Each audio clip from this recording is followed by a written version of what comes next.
നമ്മൾ മലയാളികൾ പൊതുവെ സാമ്പത്തിക കാര്യങ്ങളിൽ വളരെ അച്ചടക്കമില്ലായ്മ ഉണ്ടെന്നൊക്കെ പറയപ്പെടാറുണ്ട്. അത്തരം ഒരു മേഖലയിൽ ഇടപെടുന്ന ഒരാളെന്നുള്ള രീതിയിൽ എന്താണ് അങ്ങേക്ക് അതിനെക്കുറിച്ച് തോന്നിയിട്ടുള്ളത്? Thank you for inviting this. And ശരിക്കും ഡിസിപ്ലിൻ്റെ വിഷയം പറഞ്ഞാൽ നമുക്ക് എല്ലാവർക്കും ഉണ്ട്. എനിക്കൊരു മലയാളികൾ മാത്രമല്ല, ഇപ്പോൾ ലോകത്തോളം എല്ലാവർക്കും എനിക്ക് തോന്നുന്ന ആ ഒരു ഡിസിപ്ലിൻ ഉണ്ടാവും, എൻ്റെ ഒരു ലാക്ക് ഉണ്ടാവാൻ ചാൻസ് ഉണ്ട്. അപ്പോൾ പൈസയുടെ കാര്യത്തിൽ എല്ലാവർക്കും ഒരു ബുദ്ധിമുട്ടുണ്ടാവാറുള്ളൂ. അപ്പോൾ വളരെ സിമ്പിളായിട്ട് പറഞ്ഞാൽ അമ്മൂമ്മമാരൊക്കെ പറഞ്ഞ പോലെ കിട്ടുന്നതനുസരിച്ച് ജീവിക്കുക എന്ന് പറയുന്നത് ഫസ്റ്റത്തെ കാര്യം പറഞ്ഞാൽ. അപ്പോൾ പലപ്പോഴും നമുക്ക് എത്രയാണോ വരുമാനം കിട്ടുന്നതെന്നുള്ളൊരു കൃത്യമായിട്ടുള്ളൊരു ബോധ്യം വേണം. എന്നിട്ട് അതിനേക്കാളും കുറച്ച് ജീവിക്കാനായിട്ട് പഠിക്കുക എന്ന് പറയുന്നത് ആദ്യത്തെ ഒരു കാര്യം പറഞ്ഞാൽ. ഇപ്പോൾ പലപ്പോഴും നമ്മൾക്ക് ഉണ്ടാവുന്ന ഒരു കാര്യം വെച്ചാൽ, നമ്മൾ ചെറുപ്പത്തിൽ തുടങ്ങിയിട്ടാണെങ്കിൽ സ്കൂളിലൊക്കെ പഠിക്കുമ്പോൾ നമ്മൾ ജീവിച്ചിരുന്നത് വളരെ തുച്ഛമായിട്ടുള്ള ഒരു എക്സ്പെൻസിലായിരിക്കും. എക്സാക്ട്ലി. ആരെടുക്കുകയാണെങ്കിലും നമുക്ക് കാണാൻ പറ്റും. പക്ഷേ ഇമ്മീഡിയറ്റ്ലി അവർക്കൊരു ജോലി കിട്ടിക്കഴിയുമ്പോൾ ചിലപ്പോൾ അയാളുടെ ശമ്പളം ചിലപ്പോൾ ഒരു 10-15,000 രൂപ ആയിരിക്കും.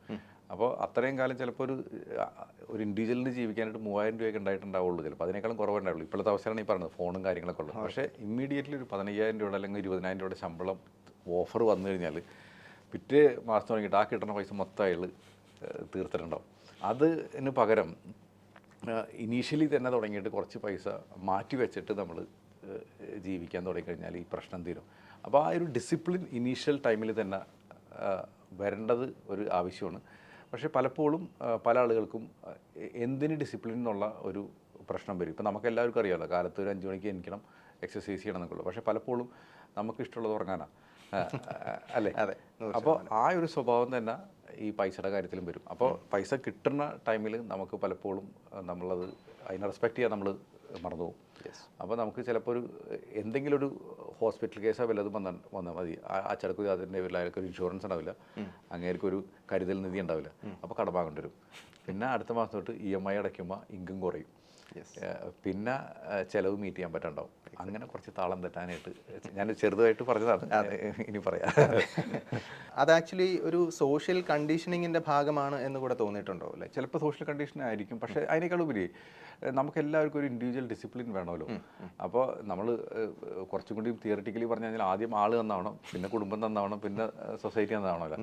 എന്നിട്ട് നമ്മളിപ്പോൾ ഇനി നേരെ പോയിട്ട് ഉൾട്ടായിട്ട് സൊസൈറ്റിനെ കുറ്റം പറഞ്ഞിട്ട് കാര്യമില്ല എന്നാണ്.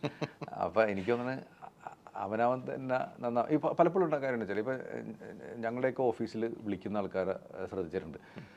ഇപ്പോൾ ചില ആൾക്കാരൊക്കെ 2-3 വർഷമായിട്ടൊക്കെ നമ്മുടെ വീഡിയോസൊക്കെ കണ്ടുകൊണ്ടിരിക്കുന്ന ആൾക്കാരായിരിക്കും.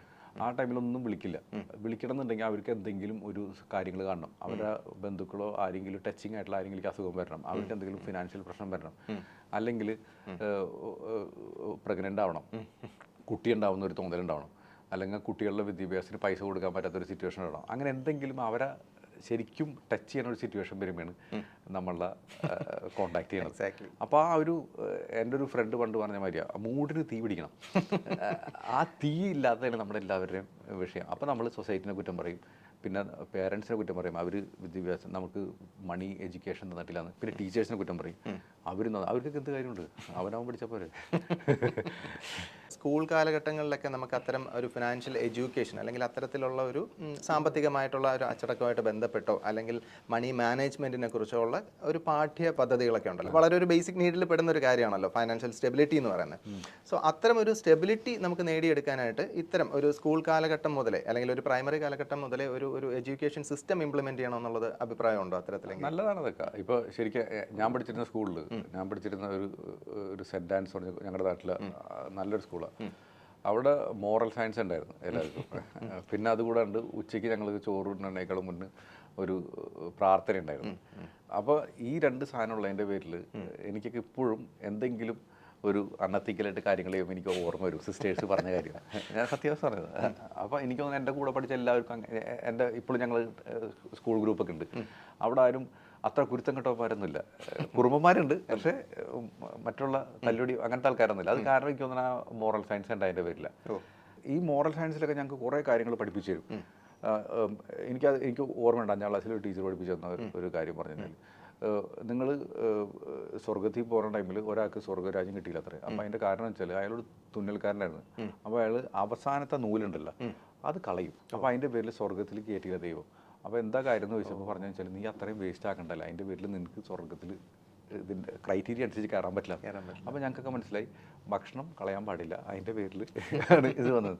അപ്പോൾ ഞങ്ങളൊക്കെ അന്ന് അപ്പോൾ ചോറ് മൊത്തം തിന്നിട്ട് പാത്രം കഴുകുള്ളൂ. അപ്പോൾ ഈ സാധനം തന്നെയല്ലേ മണി മാനേജ്മെൻറ്റും. അത്രേ ഉള്ളൂ. അപ്പോൾ ഇവൻ ഇനി സ്കൂളിൽ പറയണമെന്നുണ്ടെങ്കിൽ ഐ ലവ് മാത്സ്. ഓക്കെ, എനിക്ക് അന്ന് തുടങ്ങിയിട്ട് എനിക്ക് മാത്സ് എന്ന് പറയുന്ന സാധനം എനിക്ക് ഇഷ്ടമായിരുന്നു. അപ്പോൾ എനിക്ക് അന്നേ ഒരു ബുദ്ധിയില്ല, മണ്ടനായിരുന്നു, പക്ഷേ കണക്കറിയായിരുന്നു, അത്രേ ഉള്ളൂ. ഞാൻ സബ്ജക്റ്റിൽ എല്ലാത്തിലും പാസ്സായി കഴിഞ്ഞാലും, അപ്പോൾ ഞങ്ങൾക്ക് എല്ലാ സബ്ജക്റ്റിലും പാസ്സായി കഴിഞ്ഞാലും സ്റ്റാർ കിട്ടുമായിരുന്നു. ഞാൻ മാത്രമേ ഉള്ളൂ 5ാം ക്ലാസ് തുടങ്ങിയിട്ട് 10ാം ക്ലാസ് വരെ ഒരു പ്രാവശ്യം പോലും സ്റ്റാർ കിട്ടാതെ. ഒരു പ്രാവശ്യം എനിക്ക് ഇംഗ്ലീഷിൽ എല്ലാത്തിലും പാസ്സായി, മലയാളത്തിൽ ഞാൻ തോറ്റു. അപ്പോൾ അങ്ങനെ എനിക്ക് സ്റ്റാർ പോയിട്ടുണ്ട്. പക്ഷേ മാത്സിൽ ഇപ്പോഴും നല്ല മാർക്കുണ്ട്. ഞാൻ ഈ മാത്സിൻ്റെ കാര്യം പറഞ്ഞ കാര്യത്തുള്ളൂ. മാത്സിൽ നമ്മൾ പേഴ്സൻറ്റേജ് പഠിക്കുന്നുണ്ട്, കൂട്ടാനും കുറയ്ക്കാനും പഠിക്കുന്നുണ്ട്. പേഴ്സൻറ്റേജ് പഠിക്കുമ്പോൾ തന്നെ സാധാരണ പേഴ്സൻറ്റേജും പഠിക്കുന്നുണ്ട്, കോമ്പൗണ്ട് ഇൻട്രസ്റ്റും പഠിക്കുന്നുണ്ട്. ഈ പിന്നെ ടൈം വാല്യൂ ഓഫ് മണി പഠിക്കുന്നുണ്ട്. ഇന്നത്തെ പ്രസൻറ്റ് വാല്യൂ എത്രയാണ്, ഇത് ഫ്യൂച്ചറിൽ എത്രയാകുമ്പോൾ എത്ര വരുന്നുള്ളത് നമ്മൾ മാത്സിൽ 8ാം ക്ലാസ്സിൽ പഠിക്കുന്ന കാര്യമാണ്. ഇത്രയേ ഉള്ളൂ ഫിനാൻസ് എന്ന് പറഞ്ഞാൽ. ശരിക്കും പറഞ്ഞാൽ ഇപ്പം നമുക്ക് പറയാണ്, എൻ്റെ കുട്ടിയുടെ എഡ്യൂക്കേഷന് എനിക്ക് ഇന്നത്തെ കാലത്ത് ഒരു 15 ലക്ഷം രൂപ വേണമെന്ന് പറയണം. എൻ്റെ കൊച്ചിപ്പോൾ ജനിച്ചിട്ടുള്ളൂ, നിങ്ങൾ കണ്ടല്ലേ കൊച്ച്, രണ്ടാമത്തെ കൊച്ചിൻ്റെ മൂത്തതിൻ്റെ പോട്ടെ. അപ്പോൾ എനിക്ക് എൻ്റെ കയ്യിൽ ഇനി 17 വർഷം കിടക്കുക. ഇന്നത്തെ 25 ലക്ഷം അല്ലെങ്കിൽ 15 ലക്ഷം എഡ്യൂക്കേഷൻ വേണ്ടത് ഇനി അടുത്ത 17 വർഷത്തിൽ എനിക്ക് മിനിമം അത് 3 ടൈംസ് ആയിട്ടുണ്ടാവും. ആ 3 ടൈംസ് എത്തിക്കുക എന്നുള്ളതാണ് ഇന്ന് ഞാൻ ചെയ്യേണ്ടത്. ഇത് ശരിക്കും പറഞ്ഞ 8ാം ക്ലാസ്സിൽ പഠിച്ച മാത്സ് അല്ലേ? അതെ അതെ, എക്സാക്ട്ലി. അപ്പോൾ അവിടെ എനിക്ക് തോന്നുന്നത് നമ്മുടെ പാഠ്യപദ്ധതിയിൽ ഇല്ലാത്ത കാര്യം വെച്ചാൽ ഇത് എന്തിനാണെന്ന് പറഞ്ഞു കൊടുക്കാനുള്ള ഒരു സാധനം ഇല്ലാത്തൊരു മിസ്സിങ് മാത്രമേ ഉള്ളൂ. അതുകൂടി ചെയ്ത് കഴിഞ്ഞാൽ ഇപ്പോഴത്തെ കരിക്കുലം തന്നെ മതി എന്നുള്ളതാണ് എനിക്ക് തോന്നുന്നത്. അത് കുറച്ചും കൂടി ഒന്ന് കേസ് സ്റ്റഡി ബേസ്ഡ് ആണ് അത്രേ ഉള്ളൂ. ഫ്യൂച്ചറിസ്റ്റിക് ആയിട്ടുള്ള കാര്യം പറഞ്ഞുകൊണ്ട് ഞാൻ ചോദിക്കുകയാണ്. ഇപ്പോൾ നമ്മുടെ റിച്ച് ഡാഡ് പുവർ ഡാഡ് എന്നൊക്കെ പറഞ്ഞ ബുക്ക് എഴുതിയ റോബർട്ട് കിയോസാക്കി അദ്ദേഹം പറഞ്ഞ പോലെ, ഇപ്പോൾ അദ്ദേഹം വലിയൊരു ബില്യനറും കൂടെ ആണല്ലോ. അപ്പോൾ അദ്ദേഹം പറഞ്ഞതുപോലെ ഇപ്പോൾ don't work for money, let your money work for you എന്ന് പറയുന്ന ഒരു കോൺസെപ്റ്റ് ഇല്ലേ? ഈ പറഞ്ഞ നിങ്ങളുടെ പണം നിങ്ങൾക്ക് വേണ്ടി വർക്ക് ചെയ്യുമെന്ന് പറയുമ്പോൾ ആ ഒരു ഇനിഷ്യൽ ക്യാപിറ്റൽ എന്ന് പറയുന്ന ഒരു സംഭവം ഇല്ലേ? അപ്പോൾ അത് നമ്മൾ എങ്ങനെ അത് എനിക്ക് തോന്നുന്നു ആ കണ്ടെത്തലാണ് എല്ലാവരുടെയും ജീവിതത്തിൽ ചെയ്തുകൊണ്ടിരിക്കുന്നതെന്നാണ് എനിക്ക് തോന്നുന്നത്. അപ്പോൾ അത് പ്രാക്ടിക്കലി അത് പോസിബിൾ ആയിട്ടുള്ള ഒരു കാര്യമാണോ എന്നുള്ളതാണ് ഞാൻ ചോദിക്കുന്നത്. ശരിക്കും അത് വളരെ പോസിബിൾ. ഇപ്പോൾ ശരിക്കും പറഞ്ഞാൽ ഇങ്ങനത്തെ ഓതേഴ്സൊക്കെ റിച്ച് ഡാഡ് പുവർ ഡാഡ് ഇതെല്ലാത്തിൻ്റെയും ഈവൻ പണ്ടത്തെ think and grow rich, beautiful book, okay, Napoleon ഹിൽൻ്റെ. അപ്പോൾ അത് തുടങ്ങിയിട്ട് ഇപ്പോൾ even rich dad poor dad വരെ എത്തി നിൽക്കുന്ന ടൈമിൽ നമ്മൾ നോക്കുകയാണെന്നുണ്ടെങ്കിൽ അതിലെല്ലാത്തിലും പറഞ്ഞിട്ടുള്ള കാര്യം നമ്മുടെ ഫസ്റ്റത്തെ കാര്യം അതിൽ പറഞ്ഞിരിക്കുന്ന മൈൻഡ് സെറ്റാണ്. ഈ പൈസ ഉണ്ടാക്കുന്നതിനേക്കാളും എല്ലാത്തിനേക്കാളും ഒരു മൈൻഡ് സെറ്റ്, ഡിഫറെൻറ്റ് പേഴ്സ്പെക്റ്റീവ് ഉണ്ടെന്നല്ലേ? ശരിക്കും അത് ആ ഒരു മൈൻഡ് സെറ്റിൽ നമ്മൾ പറയണമെന്നുണ്ടെങ്കിൽ ഒന്ന് നമുക്ക് പല രീതിയിലുണ്ട്. നമുക്ക് ഇപ്പോൾ നമ്മളെല്ലാം ചില ആൾക്കാർ തുടങ്ങുന്നത് 0 എന്നായിരിക്കും, ചില ആൾക്കാർ തുടങ്ങുന്നത് വീട്ടിൽ കടമൊക്കെ നെഗറ്റീവ് എന്നായിരിക്കും, ചില ആൾക്കാർ തുടങ്ങുന്നത് കുറച്ച് കയ്യിൽ വെച്ചിട്ടായിരിക്കും തുടങ്ങുന്നത്. അപ്പോൾ ഇതെല്ലാവരുടെയും ജേണി വ്യത്യാസമായിരിക്കും. അപ്പോൾ ഇപ്പോഴത്തെ കുട്ടികൾ മിക്കതും 0 എന്നാണ് തുടങ്ങുന്നത്. മിക്കവർക്കും കുടുംബത്തിൻ്റെ ബാധ്യത ഒന്നുമില്ല. ഇപ്പം എൻ്റെ അച്ഛൻ്റെ കാലത്ത് അവർക്ക് കുടുംബത്തിൻ്റെ ബാധ്യത ഉണ്ടായിരുന്നു. ഇവൻ നമ്മൾ കാണുന്ന ഈ നമ്മുടെയൊക്കെ ജനറേഷനിലുള്ള ഒട്ടുമിക്ക ആൾക്കാരും ഈ പറഞ്ഞ 0 എന്നല്ലെങ്കിൽ ചില ആൾക്കാർക്ക് ഒരു നെഗറ്റീവ് ബാലൻസ് എന്ന് വേണമെങ്കിൽ നെഗറ്റീവ് ബാലൻസ് ചിലവർക്കുണ്ട്. പക്ഷെ ചില ആൾക്കാർക്ക് അതില്ല.